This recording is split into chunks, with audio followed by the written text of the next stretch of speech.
अमरीकी सदर ने टैरिफ से मुतालिक एग्जीक्यूटिव ऑर्डर पर दस्तखत कर दिए। तमाम ममालिक पर 10% ग्लोबल टैरिफ आयद। अमरीकी सुप्रीम कोर्ट ने ट्रंप के हंगामी इख्तियारात के तहत टैरिफ गैर कानूनी करार दे दिए थे। अमरीकी सदर ट्रुथ सोशल पर बयान में कहते हैं कि तमाम ममालिक पर नया टैरिफ फौरी तौर पर नाफिज होगा। सदर डोनाल्ड ट्रंप ने अदालती फैसले को शर्मनाक करार देते हुए कहा कि कुछ जजेस मुल्क को लूटने वाले डेमोक्रेट्स की गोद में बैठे हैं। टैरिफ से मिलने वाला मुनाफा मजीद बढ़ेगा। अदालत गैर मुल्की मफादात के ज़ेरे असर आ गई है। टैरिफ लगाने के लिए मुझे कांग्रेस से पूछने की ज़रूरत नहीं।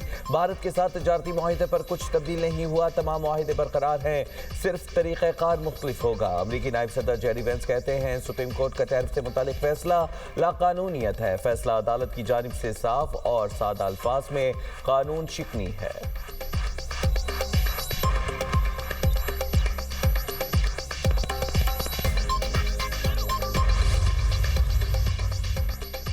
अदालत ने अमरीकी सदर ट्रंप का इख्तियार छीन लिया। अमरीकी वज़ीर ख़जाना स्कॉट बेसेंट का बयान, कहते हैं रवा साल टैरिफ का मुबेश यही रहेंगे। अब टैरिफ के लिए सेक्शन 232 और 301 का सहारा लिया जाएगा।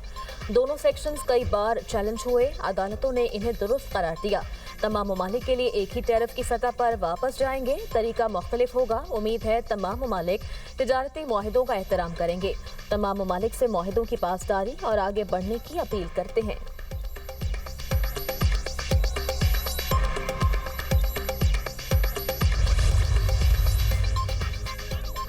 बेहतर होगा ईरान मुनासिब डील के लिए मुज़ाकरात करे। अमरीकी सदर डोनाल्ड ट्रंप की ईरान को एक और वार्निंग। कहा, ईरानी अवाम अपने रहनुमाओं से बहुत मुख्तलिफ हैं।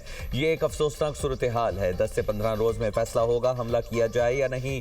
अगर ईरान पर हमला हुआ तो ये जून में ईरानी जौहरी तनसीबात पर किए गए महदूद हमलों से कहीं ज़्यादा शदीद होगा। ईरानी वज़ीर ख़ारजा अब्बास इराक़ची कहते हैं अमरीकी मुज़ाकरातकारों ने तेहरान से जौहरी अफजूदगी के प्रोग्राम को रोकने के लिए नहीं कहा। फ़रीक़ैन के दरमियान मुज़ाकरात का अगला मरहला ये है कि 2 से 3 दिनों में वाशिंगटन को मुमकिना मुआहिदे का मुसविदा पेश किया जाए।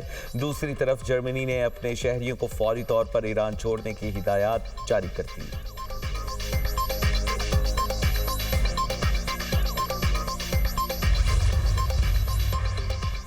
गुज़श्ता 7 साल में मज़ीद 2.25 करोड़ लोग गरीब हो गए।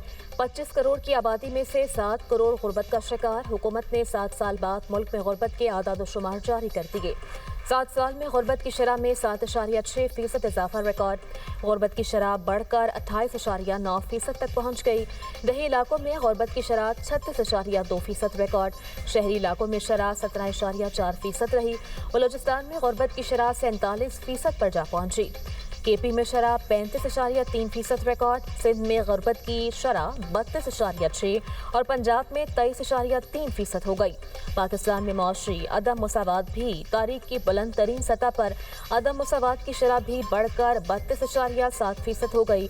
वज़ीर मनसूबाबंदी एहसन इकबाल कहते हैं पॉलिसी के अदम तसलसल, कोरोना वबा और IMF प्रोग्राम से गुर्बत में इजाफा हुआ। रुपए की कदर गिरने से महंगाई ने लोगों को बुरी तरह कुचला।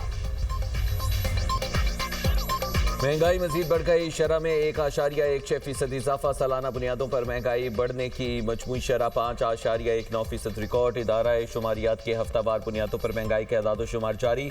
17 अशिया महंगी, 12 सस्ती। 22 की कीमतों में इस्तेहकाम। केले फी दर्जन 28 रुपये तक महंगे हुए।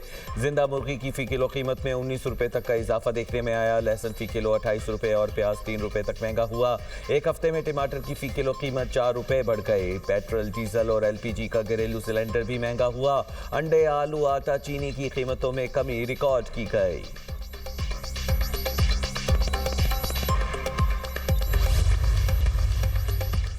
साहिबजादा हामिद रजा के एक्स अकाउंट पर शिकवा। जेल में 111 दिन से जायद हो गए। कोई इत्तेहादी मुलाकात के लिए नहीं आया। किसी की मुलाकात का फोटो आपके पास हो तो जरूर शेयर कीजिए।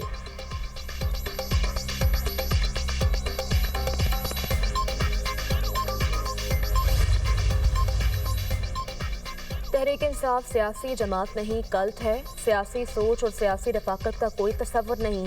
वज़ीर दिफा ख्वाजा आसिफ कहते हैं PTI के अंदर आधे दर्जन ग्रुप हैं। सिवाय बानी के हर रहनुमा को गालियां पड़ चुकी हैं और पड़ती रहेंगी। बानी के मुफादात की कुर्बान गाह पर वर्कर, रहनुमा, मुल्क का मुफाद सब भेंट कर जाते हैं। जहां बानी की बहन और पार्टी की लीडरशिप में शदीद मुफादात की जंग हो, वज़ीर आला KP अपनी वज़ारत आला बचाने के लिए रिहाई फोर्स लॉन्च करके वफादारी का यकीन दिला रहे हैं। वकला का गिरोह जिनका सारा सियासी वजूद बानी की मौरफत और मरहून मिन्नत है, वो कैमरे पर आकर मार्केट वालियों बना रहा है। इन सब में एक कदर मुश्तरक है, सब चाहते हैं बानी PTI अंदर रहें ताकि उनकी दुकानें खुली रहें।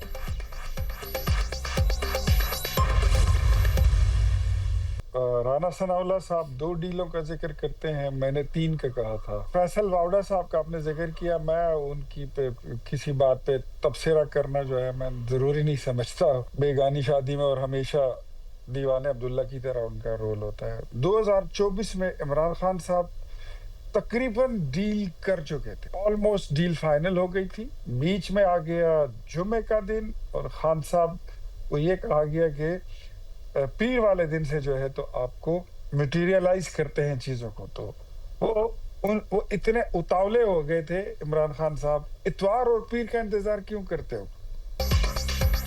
इख्तियार वली खान राना सनाउल्लाह से एक कदम आगे। दुनिया न्यूज़ के प्रोग्राम बात निकलेगी में गुफ्तगू करते हुए वज़ीर आज़म के कोऑर्डिनेटर कहते हैं, राना सना ने 2 और मैंने 3 डीलों का जिक्र किया। फैसल वादा की किसी बात पर तबसरा नहीं करना चाहता, उनका किरदार बेगाने की शादी में अब्दुल्ला वाला है। 2024 में बानी PTI की डील फाइनल हो गई थी। बानी PTI की तरफ से अली अमीन गंडापुर, बैरिस्टर गौहर और बैरिस्टर सैफ लीड कर रहे थे। कुछ हद तक शेर अफजल मरवत भी शामिल थे।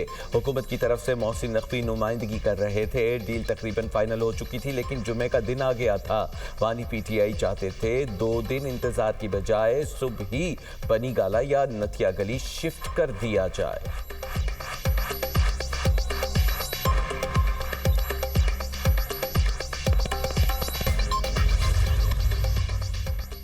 वज़ीर आज़म शहबाज शरीफ का बानी PTI के खिलाफ हरजाना केस। सुप्रीम कोर्ट ने बानी PTI की दरख्वास्त पर ट्रायल कोर्ट को कार्रवाई से रोक दिया। वज़ीर आज़म शहबाज शरीफ को नोटिस, जवाब तलब। सुप्रीम कोर्ट ने कहा केस को जल्द समाअत के लिए मुकर्रर किया जाएगा। वकील अली जफर बोले, बानी PTI की टांग में गोली लगी थी, जख्मी होने के बायस पेश ना हो सके। जस्टिस आयशा मलिक ने रिमार्क्स दिए, मुकदमे में मेरा इख्तलाफी नोट है। ट्रायल कोर्ट ने हक़ दिफा ख़त्म करने से पहले 2 तारीखों पर बानी का जख्मी होना तस्लीम किया। जख्मी होना तस्लीम करने के बाद हक़ दिफा कैसे ख़त्म किया जा सकता है? हम मुकदमे में दूसरे फरीक को नोटिस कर रहे हैं।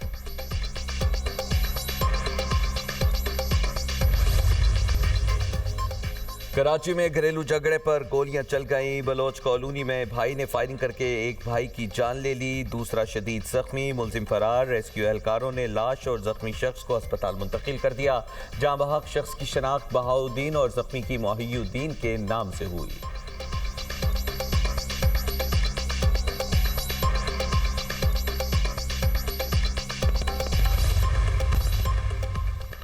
नाइजेरिया की जम्फारा रियासत के गांव पर मुसल्लह अफराद का हमला, 50 अफराद को कत्ल कर दिया गया। खबर एजेंसी के मुताबिक हमलावरों ने खवातीन और बच्चों को अगवा कर लिया। हमलावर शाम 5 बजे से सुबह 3:30 बजे तक कार्रवाई करते रहे। मुलजिमान ने घरों को आग लगाई और फरार होने वालों पर फायरिंग की।